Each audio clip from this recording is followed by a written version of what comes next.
performa reservoir atau kemampuan reservoir untuk memberikan laju alir gitu ya, untuk memberikan fluida ketika sumur diproduksikan itu dipengaruhi oleh banyak faktor, teman-teman. Jadi ada tekanan reservoir, ketebalan reservoir gitu ya, permeability-nya reservoir, batas-batasnya reservoir itu sebesar apa reservoirnya gitu ya. Kemudian jari-jari sumur, RW, properti fluidanya, ada viscosity, ada formation volume factor, kondisi di sekitar sumur bagaimana, apakah formation damage ada gitu ya. Kemudian relatif permeability-nya seperti apa di sekitaran sumur khususnya gitu ya. Kemudian completion metodnya, apakah dia sumurnya vertikal, deviated atau miring, kemudian atau dia horizontal gitu ya. Nah, untuk mengetahui performa reservoir, kita perlu buat model reservoirnya gitu ya. Nah, modelnya itu kita berangkat dari yang paling simple, dengan kita menganggap reservoir itu seperti ini nih, teman-teman, seperti silinder, ya. Ada jari-jarinya, ada luasnya, ada tebelnya, seperti silinder, gitu ya. Ya tentu saja reservoir itu tidak silinder ya. Reservoir itu bentuknya ya kompleks lah, seperti gunung lah, seperti itulah intinya kalau dia reservoir yang anti clean gitu ya, seperti gunung. Tapi kalau metode kita analytical atau analitis gitu ya, kita nggak bisa berangkat dari geometri reservoir yang terlalu kompleks. Ya, kita harus berangkat dari yang paling simple dulu, misalnya dengan menganggap reservoir kita itu seperti silinder. Dan kalau penampangnya itu radial atau sirkular seperti ini, gitu ya. Kalau mau geometrinya yang lebih kompleks, bagaimana, Sir? Mau nggak mau harus kita lakukan simulasi, gitu ya. Nggak bisa kita pakai metode analitik, ya harus simulasi atau metode numerical, metode numerik, gitu ya.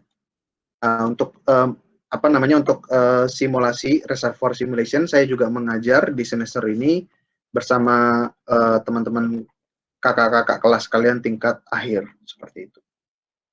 Nah, tapi sebelum kita membahas performa reservoir, khususnya rumus-rumus untuk menghitung performa reservoir, kita harus kenal dulu namanya flow regime, ya, atau regime aliran.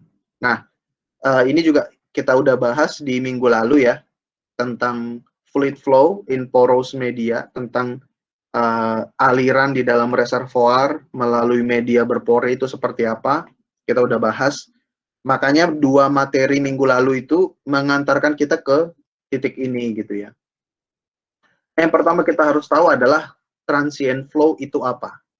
Ini sangat penting, transient flow atau aliran transient itu apa, gitu ya. Nah, kalau teman-teman sudah belajar tentang well testing, di situ ada pressure transient analysis. Nah, salah satunya yang kita consider adalah transient flow. Dan pressure transient analysis ini tidak hanya penting untuk oil and gas, tapi juga untuk geothermal engineering gitu ya. Jadi, actually ketika kalian belajar reservoir engineering itu sekali mendayung 2-3 pulau terlampaui gitu ya. Kalian bisa reservoir oil, kalian bisa reservoir gas, dan bisa juga prepare gitu ya untuk reservoir geothermal. Nah, di sini adalah transient flow. Transient flow is defined as a flow regime, regime aliran gitu ya, ketika radius dari pressure wave propagation from wellbore has not reached any boundaries of the reservoir. Jadi kalau nggak salah teman-teman sudah saya sampaikan, saya coba bentuk ininya ya, ilustrasinya. Misalnya kita melihat reservoir kita yang bentuknya radial, ya seperti ini reservoir kita misalnya. Oke, ini batas-batas reservoir kita ya. Kemudian kita pasang sumur, kita punya sumur bor, ya. Sini dia. Let's say seperti ini. Nah, ketika kita memproduksikan sumur ini ya, ketika kita produce, itu ibarat teman-teman melemparkan batu kerikil ke dalam kolam. pasti nanti akan ada wave, ada gelombang tekanan gitu ya. Di mana gelombang ini akan berpropagasi, teman-teman, gitu ya. Dia akan berpropagasi ini. Let's say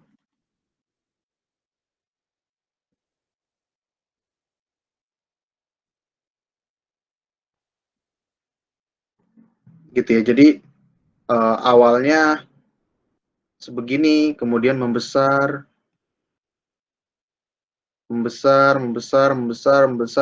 gitu ya. Gelombangnya kan makin lama makin membesar gitu ya. Berpropagasi wave-nya. Membesar terus gitu ya, membesar terus gitu ya. Jadi akan ada gelombang gitu ya.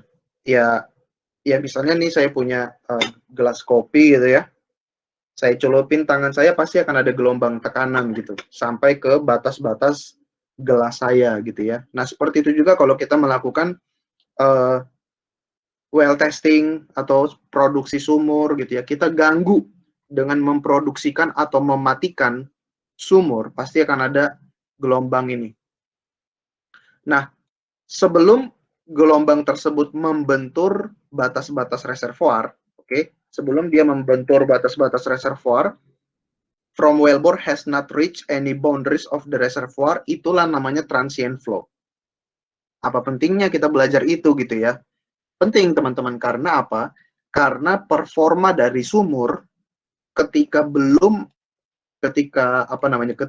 pressure wave ini belum membentur boundary, itu akan berbeda dibanding ketika pressure wave-nya atau pressure gelombang tekanannya sudah membentur seluruh reservoir boundary gitu ya. Ya istilahnya kalau saya mengibaratkan gini lah, ikan lah ya, ikan gitu. Dia ikan, kita masukkan ke dalam akuarium. Nah, dia menganggap akuarium ini dunia yang tidak terbatas. Jadi ikannya itu senang gitu. Wah, aku free, aku merdeka, aku free, aku ada di dalam kolam yang indah, tidak ada batasnya. Jadi dia semangat nih ikan ini gitu. Terus dia jalan kemana-mana gitu ikannya. Ternyata ketika dia sudah jalan, saking semangatnya dia membentur batasnya akuarium. Loh, kok ada batas nih ya? Bukannya ini akuarium dunia ini adalah dunia akuarium yang tidak terbatas. Terus dia belok lagi gitu ya, membentur lagi batas. Belok lagi, membentur batas. Belok lagi membentur batas. Akhirnya dia nyadar, ternyata gue ada di dalam akuarium yang terbatas. Nah, dia jadi nggak happy lagi gitu. Yang awalnya tadi dia merasa ketika masa-masa transien gitu ya, dia menganggap aku tidak punya batas nih, aku tidak terbatas, aku free. Semangat dia. Tapi ketika sudah kena batas-batasnya semua, undung dia gitu. Oh, ternyata tempat tinggalku itu kecil, tempat tinggalku itu terbatas. Akhirnya performa ikan ini pun akan berbeda gitu ya. Ketika dia masih di masa-masa transien, dia belum merasakan batas-batas reservoir, sama ketika dia menyadari batas-batas reservoir itu seperti apa. Jadi seperti itu pentingnya flow regime gitu ya. Nah, setelah diturunkan gitu ya, dengan persamaan matematis yang kita pelajari di 2 minggu lalu, kita dapat laju alir sumur kalau kita produksikan di masa-masa transien itu seperti ini. Oke, ini penting ya teman-teman untuk mengetahui laju alir sumur di masa transien. Oke, dan di sini please notice teman-teman ada unsur waktu, ada unsur log T, gitu ya, ada unsur waktu gitu. Artinya rate ini, Q ini berubah terus seiring dengan waktu. Oke, karena T-nya ini berubah terus. T 1 jam, 1 hari, 24 jam, 3 hari, seperti itu. Jadi dia terus berubah, artinya laju alirnya akan terus berubah. Laju alirnya belum konstan, seperti itu ya teman-teman. Gitu. Kemudian di sini DPDT-nya gitu ya, DPDT laju perubahan tekanan terhadap waktu, itu artinya DPDT gitu ya, itu akan dipengaruhi oleh posisi R sama T waktu. Artinya di masa transien, ketika teman-teman pindah dari satu titik ke titik lain, kalian akan merasakan penurunan tekanan yang berbeda, gitu ya. Sama ketika kalian berpindah dari sekarang ke besok, itu pasti laju perubahan tekanannya akan berbeda. Kenapa? Karena DP/dt itu berubah-ubah sesuai dengan R dan T. Ya, tapi yang paling penting itu adalah rumusnya yang ini. Jadi misalnya nih teman-teman, kalian baru ngebor sumurnya udah jadi, udah dipasang artificial lift gitu ya, atau udah ada choke-nya, udah ada pipanya, kalian produksikan. Produksinya itu baru 3 hari. Artinya batas-batas reservoir kalian itu sebenarnya belum kerasa. Nah, bos kalian bilang, Junita gitu ya, tolong estimasi berapa laju alir sumur kita sekarang, gitu ya. Nah, Junita harus pakai rumus ini, gitu ya. Kenapa? Karena dia masih di masa transien, masih di awal mulanya, gitu ya. Masih di era-era awal dari produksi si sumur ini. Kita akan pakai ini. Dengan catatan kita harus tahu nih, initial reservoir pressure-nya berapa, bottom hole pressure-nya atau PWF-nya berapa, BO-nya, viscosity-nya berapa, T-nya kita tahu, waktu keberapa setelah mulai produksi, jadi T-nya kita tahu udah produksi 3 hari kah, 1 minggu kah, 1 bulan kah, gitu ya. Yang penting masih masa transien, gitu ya. Kemudian parameter lain, porositas, kompresibilitas total, jari-jari sumur, permeability, skin factor, gitu ya, kalau dia mengalami damage. Ya, intinya seperti itu. Transient flow, dia menganggap reservoir kita itu tiada berbatas, tidak terbatas gitu ya. Atau boundary dari reservoir itu belum kerasa. Dan pada kondisi yang demikian, laju alir atau performa reservoir ditandai dengan formula ini. As simple as that. Ya. Nah, lain ceritanya, tapi kita masuk ke steady state flow. Nah, kalau steady state flow ini berbeda. Steady state flow is defined as a flow regime where the pressure at any point in the reservoir remains constant over time. Artinya, tekanan reservoir di seluruh bagian reservoir itu konstan, tidak berubah, gitu ya. Kenapa bisa begitu, sir? Gitu ya. Karena ada external pressure nih, ya. This flow condition prevails when the pressure funnel has propagated to a constant pressure boundary. Jadi istilahnya si pressure wave ini atau pressure funnel ini nyampe ke batas-batas ujung reservoir ya, ujung-ujung reservoir, akhirnya dia ketemu dengan constant pressure boundary. Let's say ternyata kita dikelilingi oleh aquifer misalnya, teman-teman. Kita dikelilingi oleh aquifer.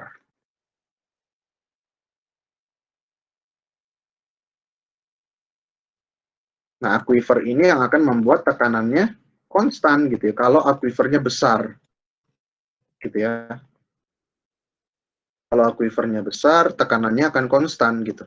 Jadi pressure wave-nya kita kasih beda sedikit saja. Nah, jadi pressure wave-nya ketika sudah mau mengembang gitu ya, dari kecil dulu, dari kecil gitu ya, mengembang set gitu ya. Akhirnya dia bertemu dengan batas-batas reservoir. Dan ternyata di batas-batas reservoir ada tambahan tekanan atau external pressure support dari aquifer gitu ya, atau bisa jadi dari water injection misalnya gitu ya. Di sini ternyata ini adalah satu section, satu area dari reservoir saja gitu ya. Padahal kita punya sumur injektor gitu ya. Sumur injektor, let's say kita punya sumur juga gitu ya di sini. Ya, bisa jadi ya di sini adalah sumur water flood misalnya atau sumur water injection dan dia mensupport gitu ya ke sini gitu. Artinya area sini atau section yang ini, zona sekitar sumur ini tekanannya di-maintain oleh akibat adanya ada sumur injektor. Bisa jadi. Nah, when it happens, ketika itu terjadi, performa sumur akan seperti ini. Ya. Ya, jadi the constant pressure boundary can be aquifer or a water injection well. Nah, laju alirnya seperti ini. Jadi nggak boleh nih, ketika saya jadi bos gitu misalnya, dan saya akan minta, Madani, tolong kamu hitung berapa laju alirnya untuk sumur ini. Madani pakai rumus yang atas, karena dia menganggap masih transient, sumur yang transient gitu ya, masih masa-masa transient. Nanti akan beda. Laju alir Q kita hitung dari rumus yang atas, oke, akan berbeda dibandingkan ketika kita pakai yang di sini.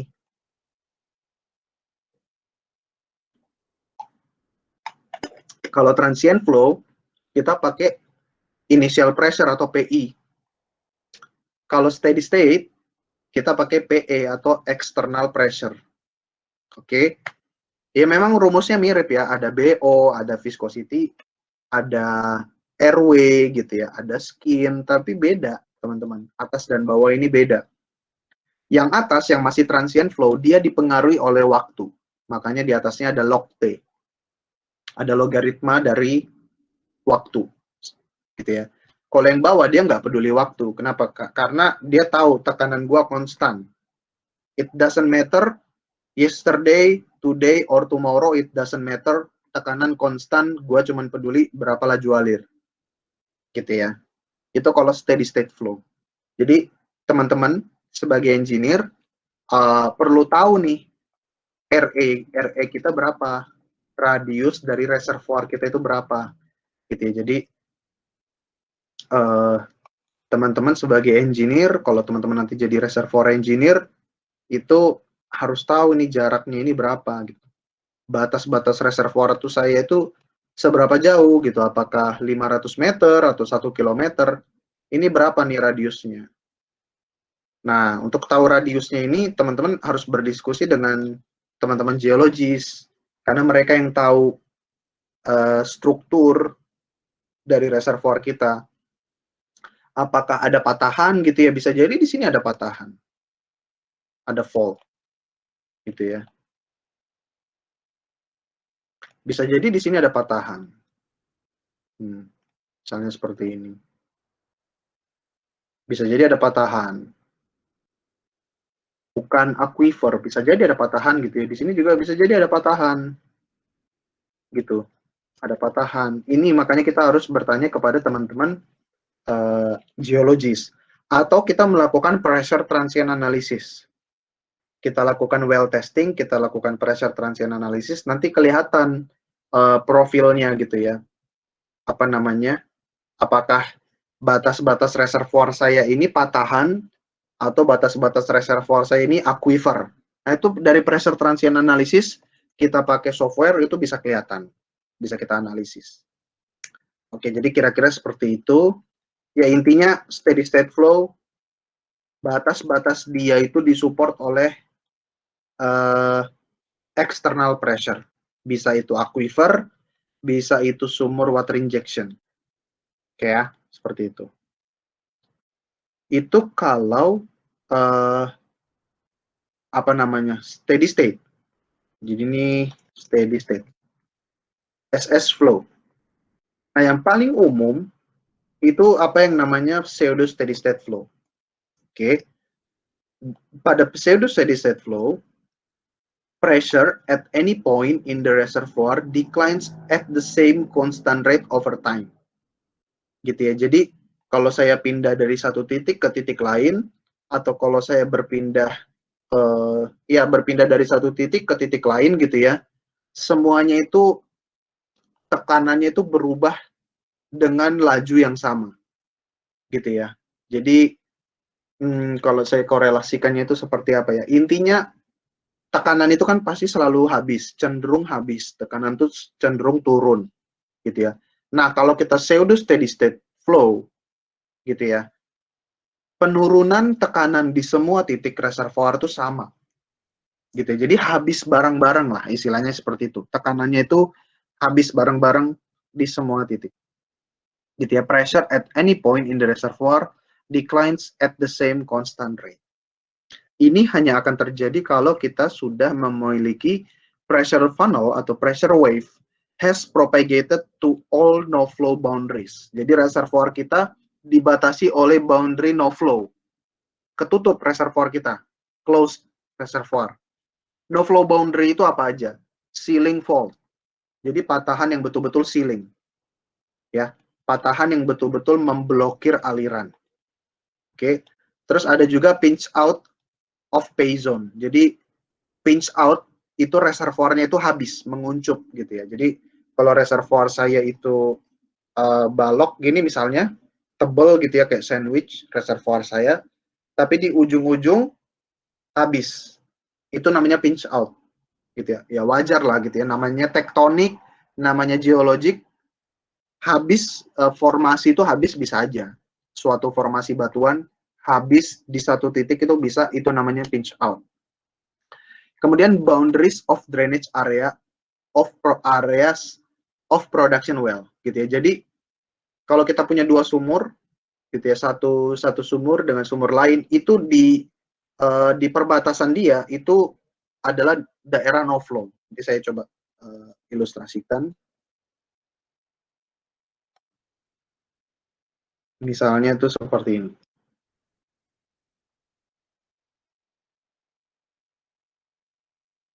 Misalnya saya punya sumur 1, saya punya sumur 2. Sumur 1 dia punya daerah pengurasan. Oke, daerah pengurasan. Ya, let's say daerah pengurasan sumur 1 itu ini. Jadi sumur 1 menguras habis zona reservoir yang ini. Gitu ya. Jadi ini akan ada profil aliran radialnya itu seperti ini.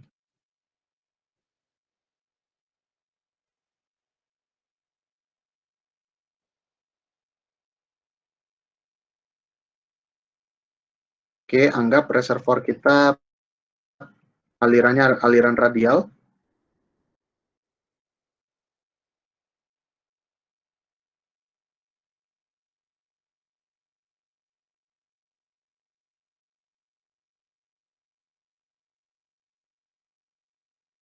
Ya anggaplah seperti itu ya. Dan let's say ini udah habis nih. Udah dia pengaruhi sumur ini udah mempengaruhi radius sekitar segini. Nah, sebenarnya ini kan daerah pengurasan itu akan cenderung juga lama-kelamaan mengembang. Artinya dia menguras zona yang lebih besar lagi. Oke. Kalau sumur kita ini kuat gitu ya. Kalau sumur kita ini kuat, karakternya bagus, permeability-nya bagus gitu ya, dan laju alirnya besar, dia pengen menguras habis nih daerah segini, dan dia pengen menguras sebanyak-banyaknya. Ya, jadi drainage radiusnya membesar. Ya, tapi hati-hati gitu. Ternyata sumur tetangga gitu ya, sumur tetangga juga menguras gitu. Sumur tetangga juga punya daerah pengurasan gitu.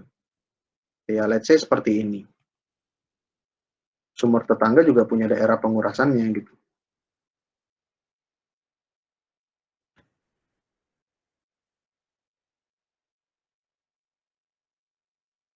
Nah, sebagai ya namanya sebagai sumur tetangga dan dia pengen menguras atau pengen makan gitu ya, pasti kan ada tarik-tarikan kekuatan antara sumur merah dengan sumur hijau.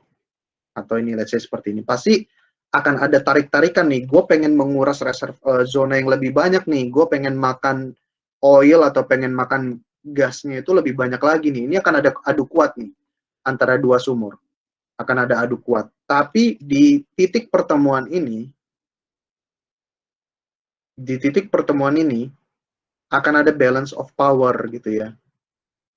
Nah, di sini akan ada kesetimbangan kekuatan di mana kedua sumur itu sama-sama memiliki kekuatan sedotan yang sama. gitu. Jadi sumur ini menguras, menyedot oil dan gas gitu ya. Sumur ini juga, tapi di satu titik tertentu balance. Tidak ada kecenderungan. Jadi di sini daerah di sini, let's say di sini tipis gitu ya, ada oil, tapi si oil ini mau pergi ke sana gitu ya. Nah, oil ini mau disedot di sini atau mau disedot ke sini, balance gitu. Jadi secara resultannya sama. Jadi dia ditarik gitu loh. Ditarik sana, ditarik sini. Ya kalau konstan gitu ya, kalau bukan konstan, kalau equal, kalau sama ya di sini dia nggak kemana-mana, dead zone gitu ya, aliran statik jadinya di sini karena kekuatan penyerapan atau kekuatan sedotan dari dua sumber ini balance, sama, setimbang. Jadi di sini akan disebut no flow boundary karena ini tidak akan ada aliran di titik ini. Semoga teman-teman kebayang. Jadi no flow boundary bisa karena patahan, sealing fault, pinch out gitu ya, pinch out of pay zone, boundaries of drainage areas of production well gitu ya. Nah, secara konsep gambarannya tuh seperti ini. Kita punya sumur, diameternya 2 kali jari-jari sumur. Kemudian RE, drainage radius. Jadi ini drainage radius ya. Yang ini, seberapa jauh sumur kita mampu menguras reservoir. Kemudian tekanan kan pasti akan turun nih. Tekanan pasti akan turun kan. Makanya T1, T2, T3, T4 tekanan tuh turun terus dari PI terus sampai di titik sini gitu ya. Intinya penurunannya akan turun terus. Tapi laju penurunan tekanan di semua titik itu sama gitu, dan ini bisa kalian lihat dari sini. Nih. Jadi tebal ini akan sama dengan tebal ini gitu. Artinya di setiap titik sama-sama habis gitu. Sama-sama habis bareng gitu. Jadi bukan berarti sumur hanya menghabisi daerah-daerah paling dekat dia aja gitu, sementara yang jauh-jauh tidak kerasa, tidak. Sumur sudah mendeteksi semua batasan reservoir, jadi dia menghabiskan bareng-bareng gitu ya. Jadi perubahan di sini sama nih, gitu ya teman-teman. Nah ini, nah aliran pseudo steady state kalau disimbolkan seperti ini ya, batasan reservoir gitu. Jadi seperti silinder aja yang terbatas, itu merupakan flow regime yang paling penting. Hampir semua perhitungan kita sebagai engineer itu diturunkan dari asumsi pseudo steady state. Dan laju alirnya itu seperti ini. Ya, rumusnya itu ini. KH, P-nya sekarang adalah bukan PI, bukan initial pressure, bukan PE atau pressure di boundary luar, tapi P rata-rata, P bar. P rata-rata. Jadi kita harus tahu nih, reservoir pressure rata-rata di sekitar sumur itu berapa. Biasanya ini didekati dengan SBHP, namanya Static Bottom Hole Pressure Survey. Jadi sumur lagi mati gitu ya misalnya. Misalnya di sini nih.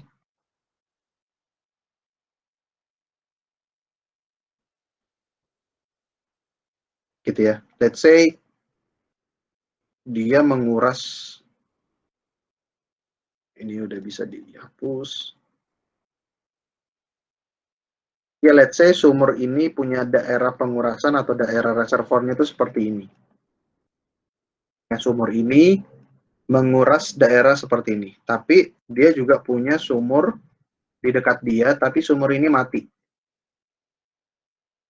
Nah, bisa jadi ada problem sumurnya yang di sini gitu ya, ada kerusakan gitu ya. Ada kerusakan sumur di sini, atau artificial lift-nya rusak, atau fish gitu ya.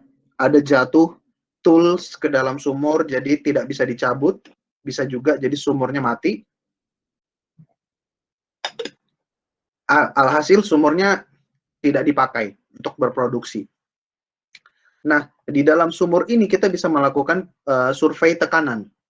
Nah, survei tekanan mungkin teman-teman sudah tahu ya, ada flowing bottom hole pressure survei, ada static bottom hole pressure survei.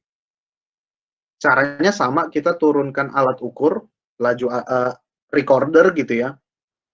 Recordernya itu dari steel, dari baja gitu ya. Diturunkan, nanti dia mencatat tekanan sepanjang waktu. Ya misalnya dia merecord itu 1 detik satu data, 1 detik satu data, atau 1 data 10 detik misalnya. Jadi setiap 10 detik satu data, setiap 10 detik satu data. Nah, dia mengambil lah tekanannya gitu ya, static bottom hole pressure.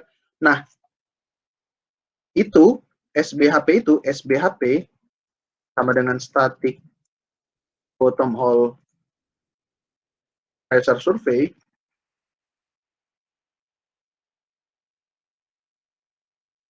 itu bisa dianggap mendekati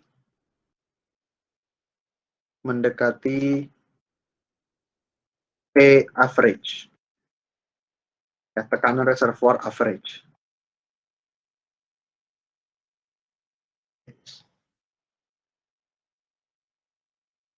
Oh, ini nggak bisa. Jadi seperti ini.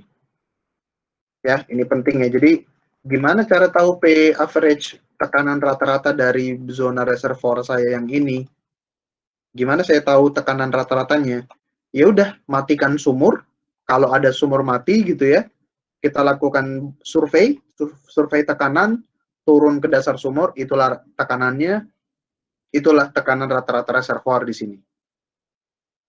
Kalau sudah ada data dan data-data lain sudah ada, barulah kita pakai rumus ini untuk menghitung laju alirnya. Gitu ya. Jadi teman-teman nggak boleh pakai rumusnya secara ngasal gitu ya. Misalnya, teman-teman harus tahu kapan pakai rumus ini, kapan pakai rumus ini, kapan pakai rumus ini.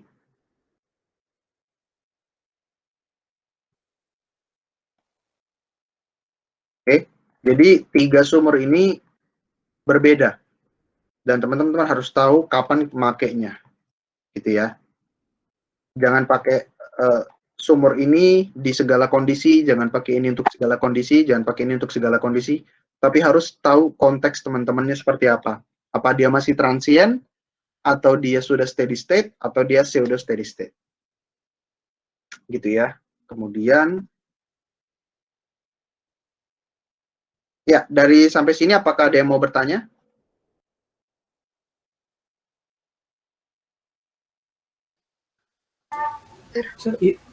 Itu yang di atas itu dia transient ya, yang rumusnya itu ya? Iya, betul. Kalau yang bawah ini apa ya, Sir? Loh, tadi kan saya sudah menyampaikan. Tadi saya belum catat, Sir. Oh, Kalau yang yang ini bawah saya tahu. ini steady state. Oh, steady state. Ini steady state, ini pseudo steady state, ini transient ya. Oh ya, paham, Sir. Cuma yang tengah saya belum catat. Siap. Jadi teman-teman udah harus tahu kapan pemakaian dari 3 rumus ini karena beda konteksnya. Kemudian tadi seperti saya sudah bilang bahwa untuk analytical, ini metode analitis yang kita lakukan, kita mensimplifikasi. Kita membuat model ideal. Model ideal itu reservoirnya silinder, bentuknya lingkaran, gitu ya. Nah, itu kan terlalu maksa lah ya, gitu ya. Sementara bisa jadi reservoir kita bentuknya itu tidak lingkaran gitu, tapi kayak kubus, bukan kayak kubus, segi 4 gitu ya, atau segitiga gitu ya, atau bentuk-bentuk lain. Nah, untuk kondisi seperti itu ada ininya, modifikasinya.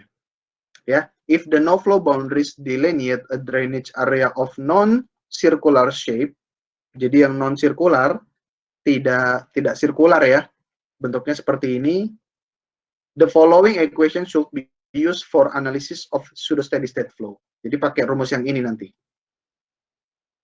Yang penting kita tahu tekanan reservoir rata-rata, PWF-nya berapa, BO-nya berapa, viscosity-nya berapa, luas areanya berapa. Oke, nah ini ada gamma, itu nanti bisa teman-teman ambil dari, sebentar, kalau CA itu dari sini, RW-nya udah tahu, skin-nya udah tahu. Gitu ya, kalau gamma ini nanti saya pastikan lagi nih, gamma ini, CA-nya udah tahu, gamma ini ada faktor lain nih, nanti saya coba cek lagi ya gamma di sini apa. Tapi intinya kita akan pakai rumus yang ini teman-teman. Jadi bukan yang lingkaran. Kalau ini lingkaran atau silinder, kalau ini bentuk-bentuk yang lain. Sebentar ya teman-teman.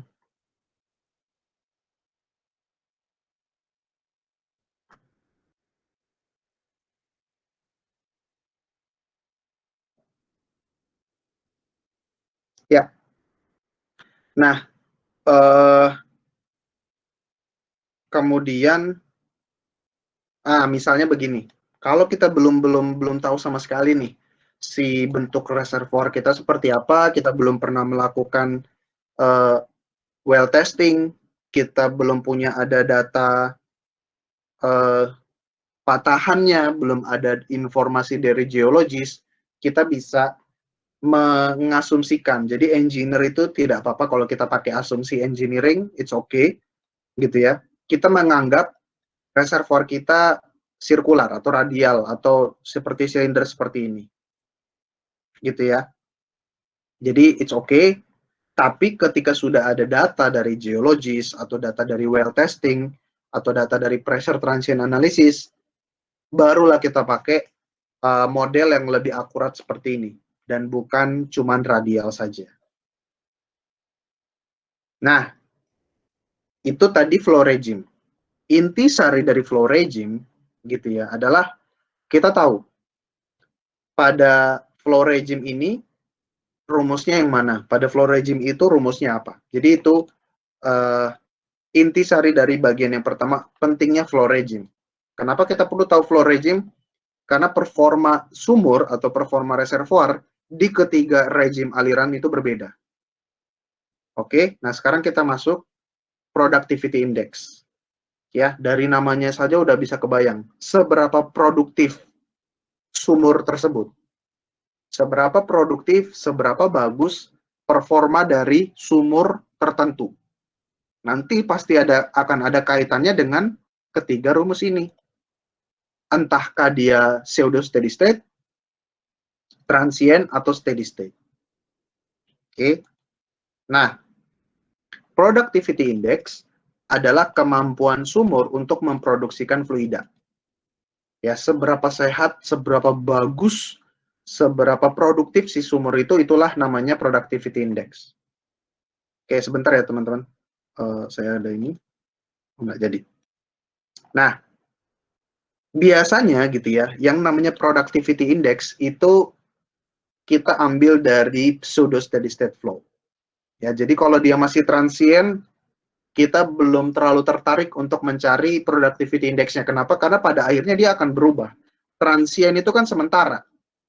Dia sementara saja karena dia menganggap reservoir kita tidak terbatas. Tapi beberapa hari kemudian dia akan sadar. Ketika gelombangnya sudah membentur batas-batas reservoir, kita akan masuk transisi ke pseudo steady state. Jadi kita lebih tertarik productivity index itu kita tahu dari pseudo steady state flow. Nah, pseudo steady state flow, cara menghitungnya bagaimana? Kita berangkat dulu dari laju alir. Nah, laju alir kita udah tahu ya, ini rumusnya tadi, Q sama dengan seperti ini. Ya, memang agak sedikit berbeda bentuknya dengan yang ini ya, karena saya ambil dari beda buku, tapi sebenarnya sama aja. Kalau yang atas itu langsung dia 0,00708, kalau yang bawah dia pakai 141,2 di penyebut. Nanti kalau teman-teman bagi 1 dibagi 141,2 itu nanti 0,0078. Gitu ya. Jadi terserah kalian mau pakai rumus atas atau bawah sama aja. Nah, Kemudian kita akan dari sini baru kita memisahkan productivity index seperti ini. Ya, jadi kita keluarkan PR dikurang PWF ini kita buang, kita ambil suku yang kiri aja. 0,00708, permeability, thickness, viscosity, BO, bla bla bla. Inilah yang kita sebut productivity index. Oke. Kalau semua datanya ada, tinggal hitung. Sumur ini berapa productivity index-nya, sumur itu berapa productivity index-nya. Productivity index yang lebih besar artinya sumur itu makin bagus, makin sehat, performanya makin jago. Gitu ya. Nah, tapi sebentar dulu, kita tahu reservoir itu ada single phase, satu fasa, atau ada yang multifasa.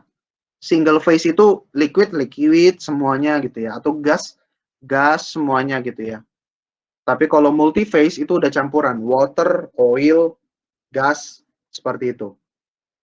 Nah, pada mulanya reservoir itu kalau dia tekanannya tinggi di atas bubble point pressure, dia masih satu fase, single phase flow. Let's say aliran flow-nya itu atau fluidanya itu satu fase oil semua di atas bubble point. Nah, pada kondisi yang demikian gitu ya, itu productivity index-nya bisa kita hitung gampangnya seperti ini. Langsung aja laju alir dibagi PR dikurang PWF. Ya. PR dikurang PWF atau delta P ini kita sebut juga drawdown. Jadi, productivity index Q dibagi drawdown. Laju alir dibagi drawdown, itulah productivity index-nya. Gitu ya. Nah, kalau di plot seperti ini. Jadi kita udah dapat productivity index J, rumusnya itu. Kemudian kita utak-atik lagi, maka laju alir sama dengan J dikali drawdown. J dikali delta P. Oke, kalau kita mau plot lagi, kita utak-atik gitu ya. PWF sama dengan PR bar atau reservoir pressure average dikurang 1 minus JQI. Nah, dari sini teman-teman bisa kebayang nih, ini adalah persamaan garis linear. Ya, ini persamaan garis linear. Di mana sumbu Y adalah PWF, makanya di sini sumbu Y-nya pressure. Sumbu X-nya adalah laju alir Q. Slope-nya kemiringan kurva adalah minus 1 per J. Jadi seperti ini. Gitu ya. Jadi teman-teman bisa tahu nih kurva performa dari sumur tersebut.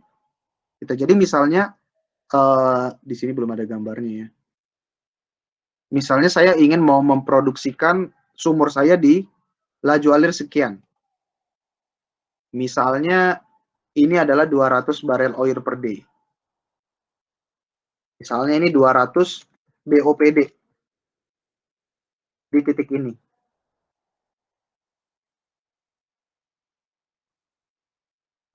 Oke, jadi misalnya di sini 200 BOPD. Nanti akan ada pertanyaan, saya butuh tekanan berapa supaya saya bisa mengalir sebanyak 200 BOPD? Ya tekanannya tinggal lihat plotnya ini. Berapa di sini tekanannya gitu ya. Bisa kita baca, let's say ini ternyata misalnya 500 PSI. Jadi bisa dibilang saya butuh memproduksikan sumur saya PWF-nya sampai 500 PSI supaya sumur saya memproduksikan sebanyak 200 barel oil per day. Jadi gampang ya. Teman-teman udah tahu punya kurvanya. Kalau saya produksikan dengan tekanan 500, saya dapat 200 barel oil per day. Kalau saya, let's say, tekanannya saya turunkan lagi menjadi 400, gitu ya, 400 barel 400 PSI, laju alirnya akan meningkat lagi nih di sini, gitu. Jadi kita bisa tahu gitu pada tekanan berapa sumur saya akan produksikan berapa. Itu namanya kurva performa atau inflow performance relationship atau IPR. Jadi dengan data seperti ini atau grafik seperti ini kita bisa tahu apa namanya, si sumur kita profil produksinya seperti apa. Nah, kalau case-nya kita coba example-nya gitu ya. Sebelum kita break, kita melakukan productivity test atau well testing gitu ya untuk satu sumur. The test results indicate bahwa sumur mampu berproduksi secara stabil dengan laju alir 110 stock tank barrel per day pada tekanan 900 psi. Oke. Kemudian setelah shutting the well for 24 hours, setelah sumurnya dimatikan 24 jam, lalu diambil pressure survey gitu ya, bottom hole pressure survey, ternyata diperoleh statiknya adalah 1300. Oke, 1300 psi, tekanan alirnya 900. Nah, kita diminta menghitung productivity index-nya gitu ya. AOF-nya berapa, oil flow rate-nya seperti apa gitu ya, 600. Wellbore flowing pressure-nya berapa kalau 250 laju alirnya. Nah, step by step-nya, pertama kita hitung dulu productivity index-nya langsung. Q dibagi drawdown. Q-nya adalah 110 barrel oil per day, stock tank barrel per day. Drawdown-nya adalah 1300 P reservoir pressure average dikurang 900 PWF-nya. Jadi 0,275. Oke. Kemudian AOF-nya bagaimana? AOF-nya adalah productivity index dikali reservoir pressure-nya 1300 dikurang PWF-nya dianggap 0. Itulah artinya absolute open flow. Ya, atau laju alir maksimum teoritis. Absolute open flow gitu ya. Jadi AOF absolute open flow atau laju alir maksimum teoritis. Kenapa dibilang teoritis? Karena PWF-nya 0. Jadi seolah-olah sumur itu disedot sehabis-habisnya sampai tekanannya 0. Tekanan 0 itu kan batasnya vakum. Dan itu nggak mungkin. Sumur itu pasti punya tekanan hidrostatik. Impossible sumur itu tekanan dasar sumurnya itu 0. Kalau sumur tekanannya 0, di atmosfer berapa gitu. Sementara atmosfer saja udah 14,7 psi atau 1 atm. Gitu ya. Nggak mungkin PWF itu 0 psi gitu ya. Karena di atmosfer aja itu sudah 1 atm atau 14,7 psi. Kecuali sumurnya di vakum, tapi itu tetap impossible. Makanya ini kita sebut laju alir teoritis. Ya, karena ya teoretikal aja untuk membandingkan AOF sumur satu dengan AOF sumur lain. Nah, rumusnya AOF atau absolute open flow atau maximum flow rate itu seperti ini. Jadi AOF-nya adalah 375,5. Nah, setelah dapat AOF-nya baru kita hitung yang C. Solve for the oil flow rate untuk mengetahui oil flow rate at bottom hole flowing pressure 600 psi. Kalau tadi 900, kalau sekarang 600. Artinya kita sedot lebih kuat lagi. Yang awalnya tuh kita sedot sampai tekanannya 900, sekarang kita produksikan lebih banyak lagi, lebih cepat lagi sampai tekanannya 600. Pasti laju alirnya akan lebih gede. Sekarang Q 0,275 productivity index dikali drawdown. PR-nya 1300, drawdown-nya sekarang 600. PWF-nya sekarang 600 gitu ya. Maka laju alirnya 192,5. Lebih besar lagi produksinya. Kalau tadi kan 110 ya, seperti itu. Kemudian kalau sekarang kita ditanya berapa PWF kalau laju alir saya 250. Nah, jadi ini produksinya lebih besar lagi. Ditingkatkan lagi nih laju alirnya gitu ya. Maka menghitung tekanannya seperti ini. Sisa 391 psi untuk tekanan dasar sumurnya. Jadi seperti itu. Oke, sampai segitu dulu ya. Ini sangat bisa dilakukan di Excel, gitu ya, karena memang productivity index, inflow performance relationship, nggak cukup hanya angka-angka ini aja.